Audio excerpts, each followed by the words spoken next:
다 함께 신앙 고백하심으로 예배 시작합니다. 전능하사 천지를 만드신 하나님 아버지를 내가 믿사오며 그 외아들 우리 주 예수 그리스도를 믿사오니 이는 성령으로 잉태하사 동정녀 마리아에게 나시고 본디오 빌라도에게 고난을 받으사 십자가에 못 박혀 죽으시고 장사한 지 사흘 만에 죽은 자 가운데서 다시 살아나시며 하늘에 오르사 전능하신 하나님 우편에 앉아 계시다가 저희로서 산자와 죽은 자를 심판하러 오시리라. 성령을 믿사오며 거룩한 공예와 성도가 서로 교통하는 것과 죄를 사하여 주시는 것과 몸이 다시 사는 것과 영원히 사는 것을 믿사옵나이다. 아멘. 누가복음 7장 11절에서 17절 말씀입니다. 그 후에 예수께서 나인이란 성으로 가실새 제자와 많은 무리가 동행하더니 성문에 가까이 이르실 때에 사람들이 한 죽은 자를 메고 나오니 이는 한 어머니의 독자요 그의 어머니는 과부라. 그 성에 많은 사람도 그와 함께 나오거늘 주께서 과부를 보시고 불쌍히 여기사 울지 말라 하시고 가까이 가서 그 관에 손을 대시니 맨 자들이 서는지라. 예수께서 이르시되 청년아 내가 내게 말하노니 일어나라 하시매 죽었던 자가 일어나 앉고 말도 하거늘 예수께서 그를 어머니에게 주시니 모든 사람이 두려워하며 하나님께 영광을 돌려 이르되 큰 선지자가 우리 가운데 일어나셨다 하고 또 하나님께서 자기 백성을 돌보셨다 하더라. 예수께 대한 이 소문이 온 유대와 사방에 두루 퍼지니라. 주님, 너무 아파요. 우리의 아픈 마음 치유하시는 주님. 누가복음 7장 11절에서 17절 말씀입니다.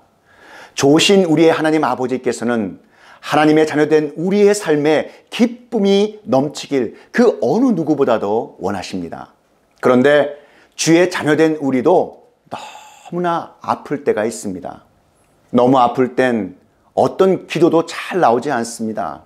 눈물이 빗물같이 흐르며 주님, 주님 이렇게 주님만 외치게 됩니다. 우리의 모든 형편과 상황을 잘 아시는 주님께서는 이렇게 아픔 가운데 있는 우리보다 더 아파하시며 우리를 치유해 주시길 원하시는 분이십니다. 그리고 위로해 주시길 원하십니다. 세상에서 제일 모진 고통과 큰 아픔 당하신 그 십자가의 사랑으로 다시 사신 부활의 승리로 치유하시며 위로해 주실 줄 믿습니다. 오늘 주님 너무 아파요.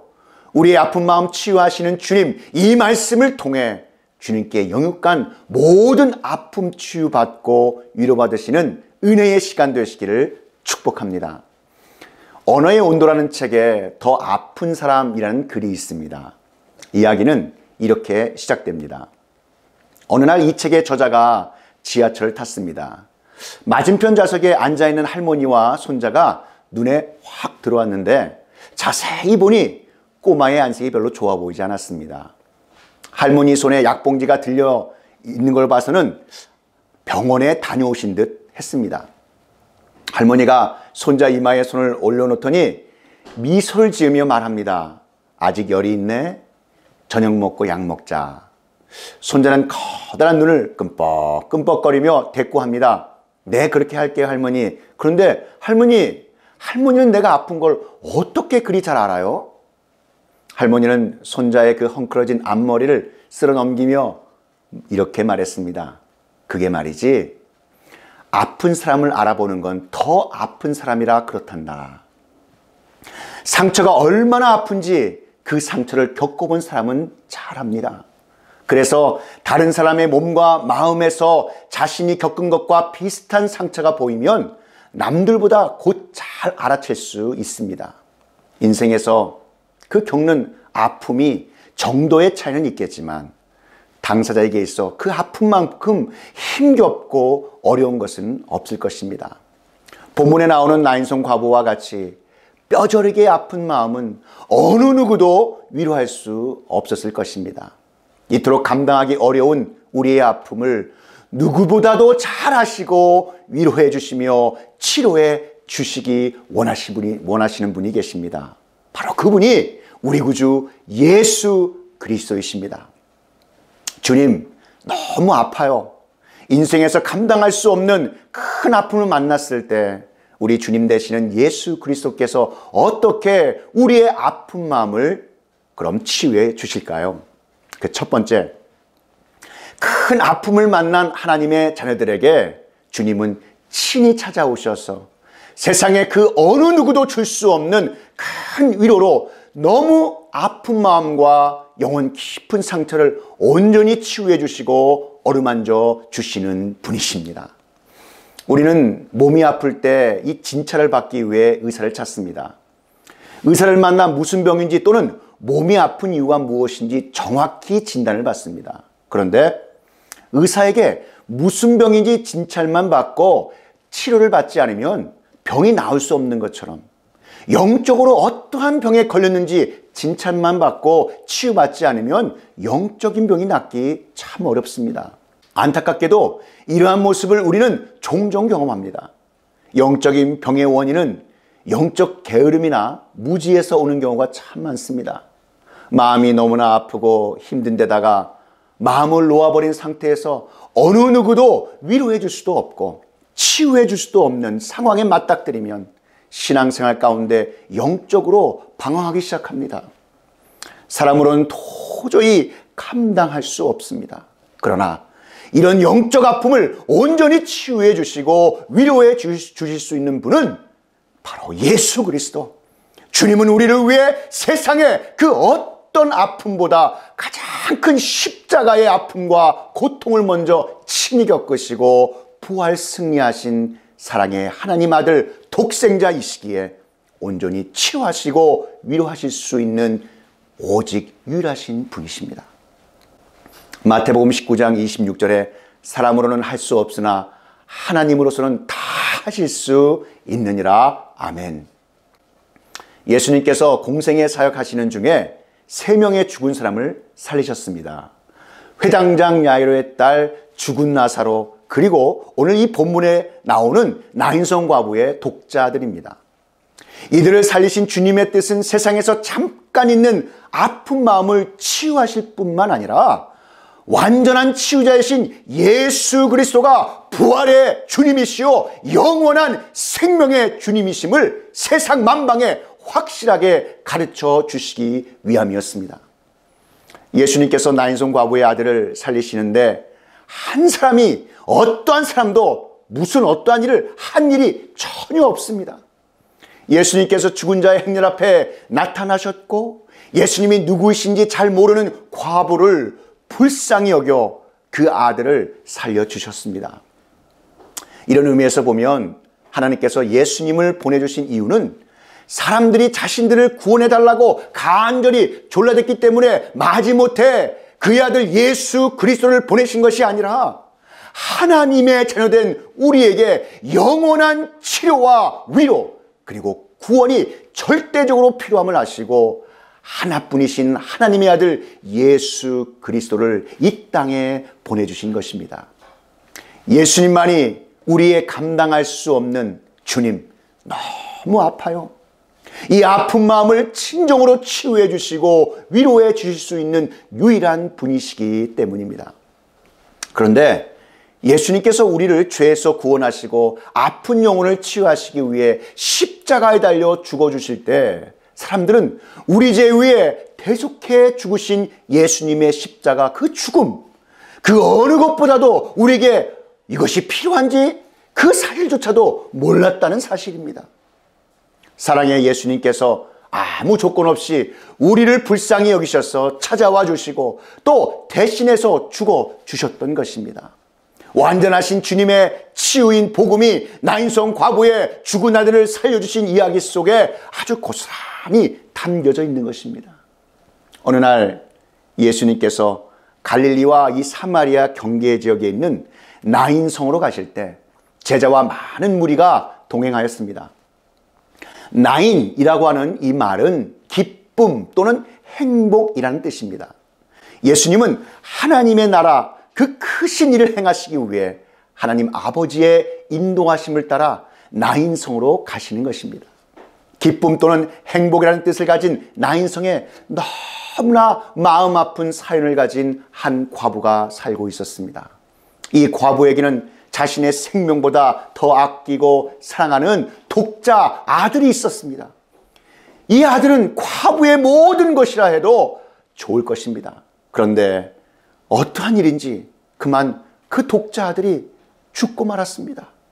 행복과 기쁨이 넘쳐야 할 그 나인성에 사는 그 호르몬이의 가장 큰 기쁨이 완전히 사라져버리고 그의 마음은 아픔으로 가득 차게 되었습니다.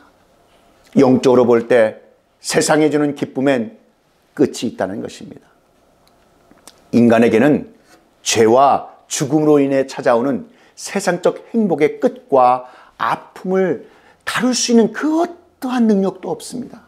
그저 처절한 비통함, 그 누구도 위로해 줄 수 없는 슬픔, 그 누구도 치유해 줄 수 없는 아픔을 온몸으로 겪어내야 한다는 것입니다.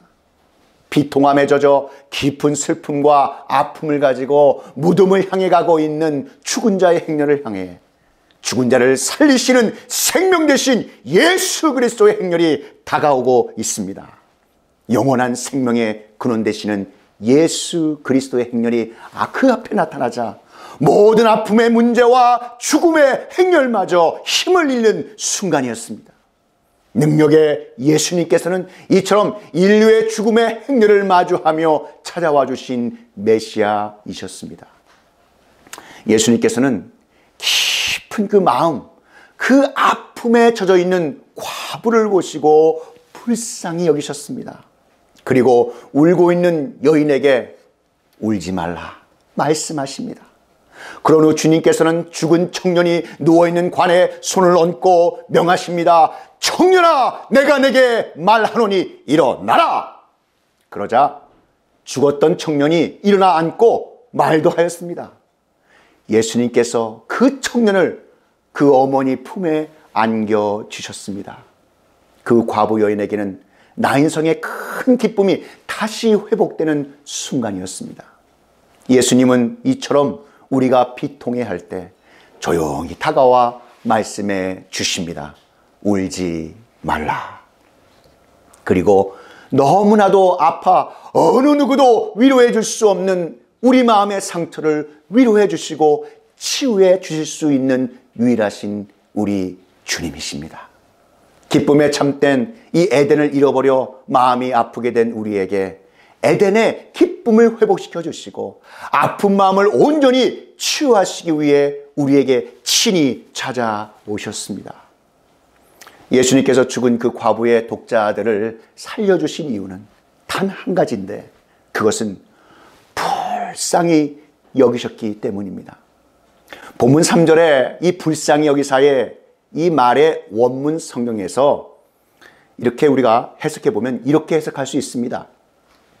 창자까지 뒤틀려지는 듯한 가슴앓이를 하다라고 해석할 수 있다는 것입니다. 예수님께서 이렇게 한 과부로 인하여 가슴앓이를 하시는 것은 어느 누구보다도 이 과부가 지금 겪고 있는 너무나도 큰 아픔을 잘 아셨기 때문입니다. 죽음까지도 다스리시는 권세를 가지신 예수 그리스도께서 고달픈 삶을 살아온 한 과부 자신의 마지막 희망이었던 그 하나뿐인 독자 아들을 잃은 슬픔을 뼛속 깊이 통감하시고 계시는 이 장면을 여실히 우리에게 보여주고 있는 것입니다. 이와 같이 머리털까지도 세신 바 되신 주님께서는 우리의 아픔을 그 누구보다도 뼛속 깊이 하시고 우리의 자신보다 더 절실하고 절박한 심정으로 아파하시고 가슴앓이 하시며 창자가 뒤틀릴 정도의 고통과 괴로움을 가지시고 견딜 수 없는 아픈 마음을 지닌 주의 자녀, 그 한 영혼 한 영혼을 치유해 주시는 사랑의 주님이심을 믿으시기 바랍니다. 불쌍히 여기신다는 말씀은 또한 긍휼이라고 하는데 우리를 향한 하나님의 가슴앓이 하시며 그 창자가 뒤틀릴 정도의 고통과 괴로움을 갖고 전신심으로 그 한 영혼을 돌아보며 그 한 영혼을 위하여 기도하시는 그 모습, 여러분, 그 긍휼은 은혜를 낳습니다. 그 은혜는 주님 너무 아파요, 우리의 아픈 마음을 온전히 치유하시며 값없이 주시는 선물, 그 은혜의 선물인 것입니다. 주님께서는 지금도 우리에게 말씀하여 주십니다. 울지 말라. 울지 말라는 주님의 말씀은 단순한 위로의 말씀이 아닙니다. 다시 살리시겠다는 약속과 치유의 말씀인 것입니다. 하나님의 자녀된 우리 가운데 주님 너무 아파요, 감당하기 어려운 아픈 마음 가지고 계신 분, 여러분 여기 계십니까? 주님께서 다가오셔서 울지 말라 말씀해 주십니다. 우리를 말씀으로 회복시켜 주시는 주님의 사랑 안에 들어오기만 하면 기쁨으로 치유받고 응답 받으실 줄 믿습니다. 요한복음 15장 10절 11절 말씀에 내가 아버지의 계명을 지켜 그의 사랑 안에 거하는 것 같이 너희도 내 계명을 지키면 내 사랑 안에 거하리라. 내가 이것을 너희에게 이름은 내 기쁨이 너희 안에 있어 너희 기쁨을 충만하게 하려 함이라. 아멘. 과부이신 어머니가 그 죽은 아들이 살아나는데 한 일은 아무것도 없습니다. 무슨 일을 그 과부 어머니가 했습니까? 아무 일도 하지 않았습니다. 예수님을 안 적도 찾은 적도 없고 심지어는 예수님이 나타나셨을 때조차 그분을 잘 알아보지 못했습니다. 그 과부 어머니가 할 수 있는 일이란 그저 슬픔 가운데 비통해하며 우는 것밖에 없었습니다. 그러한 그 과부를 예수님께서 찾아오셨습니다. 그리고 치유해 주셨습니다. 그녀의 믿음 때문도 아니고 그녀의 간절한 기도 때문도 아니며 그녀의 낮아진 겸손 때문도 아니었습니다. 그저 예수님께서 찾아와 주시고 만나 주시고 불쌍히 여겨 주시고 살려 주시고 돌려 주신 것 뿐이었습니다. 이것이 바로 하나님의 은혜인 것입니다. 구원은 어떠한 행위나 삶의 공로로 받는 것이 아닙니다. 은혜로 받는 것입니다. 주님께서 우리를 향해 불쌍히 여겨주시는 은혜가 저와 여러분 가운데 충만하시기를 축복합니다. 에베소서 2장 8절 말씀에 너희가 그 은혜를 인하여 믿음으로 말미암아 구원을 얻었나니 이것이 너희에게서 난 것이 아니요 하나님의 선물이라. 아멘. 주님 너무 아파요. 인생에 상상치도 못한 슬픈 아픔을 만났을 때 우리 구주 예수 그리스도는 어떻게 우리를 위하여 슬픔에 잠긴 마음의 아픔을 치유해 주실까요? 마지막 두 번째입니다. 우리 모든 아픔을 치유하시며 구원하시기 위해 십자가에 죽으시고 다시 사셔서 부활의 산소망을 주시는 예수 그리스도께서 주님 얼굴 뵙는 그날까지 충성된 하나님의 일꾼의 모든 눈물을 닦아주시고 잘하였다 칭찬하여 주실 줄 믿습니다. 본문 14절에 보면 청년아 내가 내게 말하노니 일어나라 하시매 라고 말씀하고 있습니다. 이것은 예수님께서 과부의 죽은 아들을 살리실 때 하신 말씀이지요. 그 말씀 후 15절에 죽었던 과부의 아들이 일어나 앉고 말도 하거늘 이라고 쓰여 있습니다. 주님의 말씀 한마디에 죽었던 자가 마치 아침에 잠에서 깨어나는 사람처럼 일어났다는 것입니다. 참으로 놀라운 일이 아닐 수 없습니다. 하지만 이러한 주님의 기적은 다시 사는 육체적 생명의 소생에만 제한되는 것이 아닙니다. 현대인들이 날로 잃어가는 소망에 대한 아주 중요한 영적인 가르침을 가지고 있습니다. 여러분 성경에 죽었던 나사로, 야이로의 딸 그리고 과부의 아들이 한결같이 자기에게 말씀하시는 예수 그리스도의 말씀을 듣고 살아 일어났습니다. 여러분, 그렇다면 이는 무엇을 의미하는 것입니까? 하나님 앞에서는 그 어떤 것도 결코 완전히 죽거나 사라진 것이 아니라는 것입니다.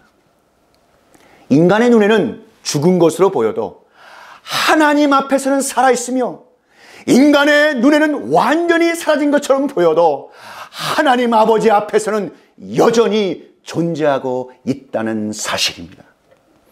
왜냐하면 출애굽할 당시 하나님께서 모세를 부르셔서 이렇게 말씀하셨습니다.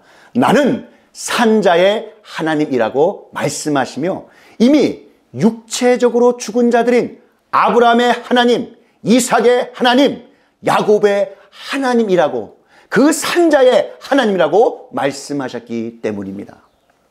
마태복음 22장 31절 32절 말씀에 죽은 자의 부활을 논할진대 하나님이 너희에게 말씀하신 바 나는 아브라함의 하나님이요 이삭의 하나님이요 야곱의 하나님이로라 하신 것을 읽어보지 못하였느냐. 하나님은 죽은 자의 하나님이 아니요 살아있는 자의 하나님이시니라. 아멘. 예수 그리스도께서 주시는 영원한 생명의 치유와 아픔의 완전한 위로는 바로 부활인 것입니다. 하나님의 자녀 되시는 사랑하는 성도 여러분, 오늘의 말씀을 통해 영원한 부활 승리 얻을 것을 믿으며 기뻐하시기를 축복합니다. 우리의 사라진 소망도 주님 안에서는 회복될 수 있음을 믿으시기 바랍니다. 가장 소중히 여기던 것을 잃으면 모든 소망이 사라졌다라고 절망하기 시작합니다. 이 모든 형편과 처지를 아시는 주님께서는 부활의 영원한 산소망 되시는 예수 그리스도만을 바라보라고 말씀하고 계십니다. 주님의 능력은 그 어떤 것도 다시 살리실 수 있기 때문입니다. 하나님의 죄 없으신 하나뿐인 아들 예수 그리스도께서 우리의 모든 아픔과 상처를 위해 그 날카로운 채찍에 맞고 창에 찔리셨습니다. 우리 죄 위에 십자가에 달려 돌아가셨습니다. 그리고 우리를 영원히 치유하시고 회복시키시기 위해 다시 사셔서 부활 승리하셨습니다. 나의 달려갈 길 다 한 후 주님 얼굴 배울 때 모든 것 지켜보신 주님께서 친히 우리의 눈물을 닦아 주실 줄 믿습니다. 요한계시록 21장 4절 말씀, 모든 눈물을 그 눈에서 닦아 주시니 다시는 사망이 없고 애통하는 것이나 곡하는 것이나 아픈 것이 다시 있지 아니하리니 처음 것들이 다 지나갔음이로라. 그 어떤 사라진 희망도 하나님의 능력이면 모두 되살릴 수 있다는 것을 믿으며 언제든지 넘치는 기쁨 속에 살아가실 수 있기를 축복합니다. 히브리서 11장 19절 말씀에 저가 하나님이 능히 죽은 자 가운데서 다시 살리실 줄 생각한지라 비유컨대 죽은 자 가운데 도로 받은 것이니라. 주님, 너무 아파요. 우리의 아픈 마음 치유하시는 주님, 인생에서 상상할 수 없는 그 큰 아픔을 만났을 때 우리 주님 되시는 예수 그리스도께서 친히 찾아오셔서 세상에 그 어느 누구도 줄 수 없는 큰 위로로 너무 아픈 마음과 영혼 깊은 상처를 온전히 치유해 주시고 어루만져 주시는 우리 사랑의 예수 그리스도 하나님 아버지이십니다. 우리 모든 아픔을 치유하시며 구원하시기 위해 십자가에서 죽으시고 다시 사셔서 부활의 산소망을 주시는 예수 그리스도께서 주님 얼굴 뵙는 그날까지 충성된 하나님의 일꾼의 모든 그 눈물을 닦아주시고 잘했다 칭찬하여 주실 줄 믿습니다. 아픔을 겪고 있는 사랑하는 사람들에게 영원한 치유자 되시고 영원하신 위로자 되시는 능력의 주님 예수 그리스도를 전하고 또 전파하는 또 증인이 되는 귀하고 복된 하나님의 자녀 되시기를 우리 구주 예수 그리스도의 이름으로 축원합니다. 다 함께 기도드리시겠습니다. 사랑과 은혜가 충만하신 하나님 아버지, 오늘 주신 말씀 감사드립니다. 인생에서 상상할 수 없는 큰 아픔을 만났을 때 우리 주님 되시는 예수 그리스도께서 친히 찾아오셔서 세상에 그 어느 누구도 줄 수 없는 큰 위로로 너무 아픈 마음과 영혼 깊은 상처를 온전히 치유해 주시고 어루만져 주시는 사랑의 주님을 경험하길 원합니다. 우리 모든 아픔을 치유하시며 구원하시기 위해 십자가에 죽으시고 다시 사셔서 부활의 산소망을 주시는 예수 그리스도께서 주님 얼굴 뵙는 그날까지 충성된 하나님의 일꾼의 모든 눈물을 닦아주시고 잘하였다 칭찬하시는 그날을 우리에게 속히 허락하여 주시옵소서. 아픔을 겪고 있는 사랑하는 사람들에게 영원하신 치유자 되시고 영원하신 위로자 되시는 능력의 주님, 그 예수 그리스도를 온전히 전하고 귀하고 복된 하나님의 자녀 한 사람 한 사람 하나님 삼아 정말 복된 성도 되게 하여 주시기를 간절히 원합니다. 이 모든 말씀 우리 구주 예수 그리스도의 이름으로 기도하옵나이다. 지금은 우리 구주 예수 그리스도의 구속의 은혜와 만극하신 하나님 아버지의 그 크신 사랑하심과 성령 하나님의 감화 감동 위로교통 충만케 하심이 주님 너무 아파요. 우리의 아픈 마음 치유하시는 주님, 이 진리의 말씀이 선포되는 곳곳마다 이제로부터 영원히 함께 있을지어다.